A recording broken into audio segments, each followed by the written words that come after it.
Hello everybody and welcome to the channel.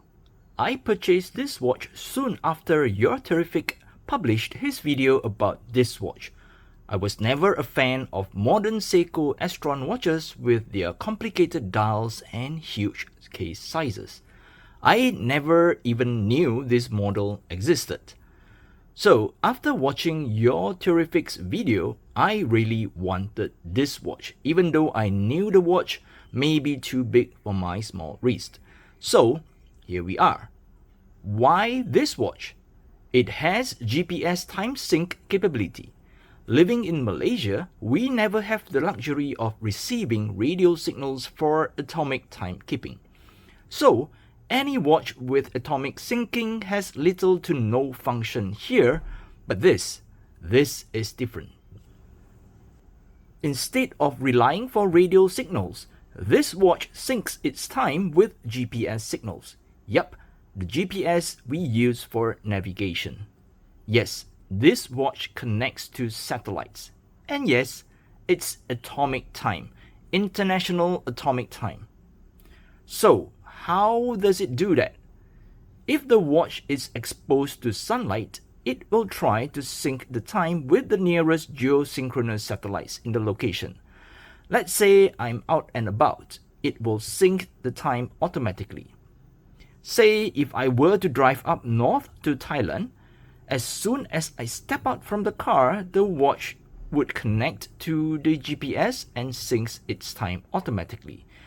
Thailand is 1 hour behind Malaysia. But what if I want to do it manually? All I need to do is to press and hold the pusher at 2 o'clock for about 3 seconds. Both hands will point to 12, showing that it's trying to sync its time with the satellite. And you see, let me go closer here, there is a Y at 1:30 and an N at 2:30. So this will use to show if, let's say, if the sync is successful. So Y for yes, successful, and for no. Let's give this a try. So I'm currently sitting in front of my window and let's try to do this. I may need to move the watch a little closer to the window so that hopefully it can connect to the satellite. So I will try to press and hold the pusher at 2 o'clock for 3 seconds. So as you can see, both the handsets are moving to 12, showing that it's trying to connect to a satellite. So I will try to push this closer. Yep, as you can see, it's successful because the second hand points to Y, and now we have the time correctly synced. So let me grab my phone. Gosh, I misplaced my phone and took me a while to find it. And let's see, this is the Malaysia time now, and as you can see, the time on the watch is accurate. Alright then, so what about the pusher at 4? That's for you to check the power level on the rechargeable battery. So let's press and hold for 3 seconds. 6 is full. When the second hand is at 4, it shows that the power reserve is medium. And when it's at 2, it shows that the charge is low. Alright. See the aeroplane or airplane symbol just after 8? That's flight mode. When you're flying, you do not want the GPS signal to mess with the avionics of the plane, or you do not want the watch to try to sync to a satellite when you are flying. Alright, so how to enter flight mode? It's simple. You pull the crown, one click out, and then you see the second hand is going to move to the 12. Press and hold the 4 o'clock pusher for 3 seconds. And the second hand is going to point to the aeroplane or airplane symbol, showing that the watch has entered airplane mode or flight mode. So you can push back the crown and yep, you can carry on as normal. So what if you've landed to a new place and you want to disable the flight mode? Same thing, pull the crown out once. See the hand? It's going to show you that it's still in flight mode. Press the 4 o'clock pusher for 3 seconds, and the second hand is going to move back to 12, telling you that it's no longer in flight mode. It's that simple.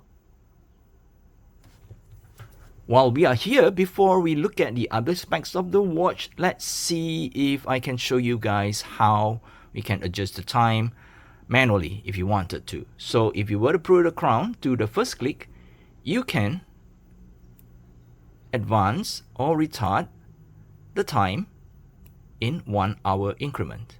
Right? I'm going to move it back here. And if I were to pull the crown to the second click, right, I can advance the time in 15 minutes increment or retard in 15 minutes increment.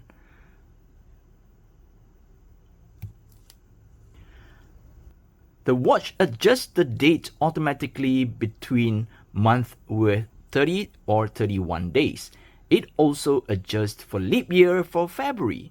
And in the manual, it also mentioned that the watch can automatically adjust for leap second, right? Leap second, right? So this is a dead-on accurate watch.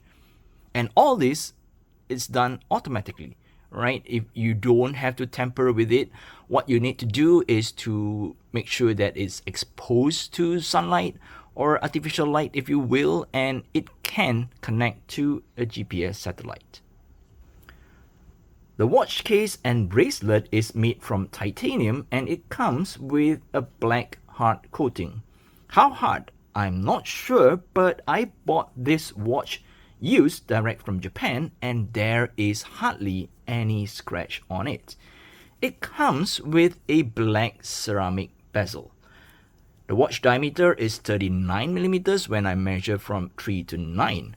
The lug-to-lug distance is 45.7 millimeters, but the effective lug-to-lug distance due to the male end links is about 49.4 millimeters.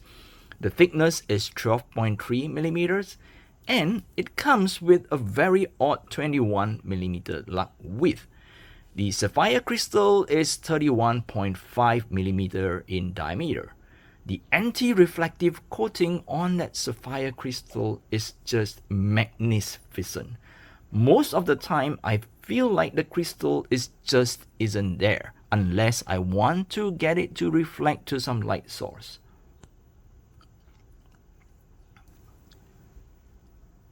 The watch comes with a solid screw-down case back with all the specs displayed.